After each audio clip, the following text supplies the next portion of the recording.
on Chamberlain Avenue. But I had actually gotten involved with that population back when I was a college student because I had a social work degree, and I interned at a mental health facility. Don't really remember the first time I went or who invited me, because I'm sure Betsy was there, but I think somebody else went with me, and it was just like, well, let's just try this out. I just stayed with the palace, you know. It kind of took a place in my heart. They pay rent to live there. They're all on some sort of disability or some sort of assistance. So they don't necessarily have a lot of individual money themselves. And so whatever they paid for rent includes their room to sleep in and the 3 meals a day. But it's institutional food. There are 23 men that live there, and there's nothing that you would describe as home cooking. So a lot of times when we come on Friday nights, we'll have fresh fruit. Eleanor usually bakes a wonderful dessert. She's a great baker. Cheese and crackers, and you know, we usually take them soft drinks to drink because they don't often. It's just a treat. Yeah, it's a treat. Yeah. Several years ago, we found out that these guys rarely get milk. I know of 4 people that take milk to the palace, you know, once a month. And, you know, Cheri McCormick does it the first Sunday. I do it the second Sunday, you know, and it's a very simple thing. The other thing that the guys at the palace really appreciate is us knowing their name. And that really means something to them. Well, if you see them, we've seen them on the street before, I have. And I'll yell out their name to them, and they're like, I mean, you can see a brightness in their face because not everybody knows their name.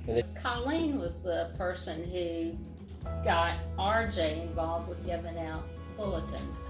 He loves that. He loves it. That is something he can do to give back to the church, so he likes doing that. The other fellow who joined from the palace, Donald, is going to start ringing the church bell on Sunday. We've not been very consistent about doing that, and so we got the clearance from Carlo. So hopefully we're going to train him, get him going, and he'll take that responsibility. Right. The other thing that we do through the CNC is we have a Christmas party, and through that Christmas party we have goodie bags, and so there'll be a green and red bucket showing up in the narthex about November for folks in the congregation to donate things like socks and pencils and toothbrushes, combs, that sort of thing. The Wednesday night music kids actually stuff the bags. I collect all the pieces and parts that go in the bags, and then Doug has his, they have a shorter choir practice, and then they come and they fill the bags. The kids absolutely love it. I mean, they're almost fighting over how many bags they can all fill. So. Lots of times they've actually decorated the bags in Sunday school. Yeah.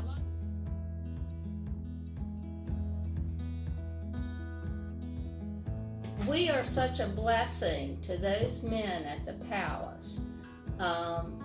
They really appreciate us coming down there once a month and having the cookout in July, going there Christmas Eve, taking them their Christmas presents. Every time we go there Birthdays.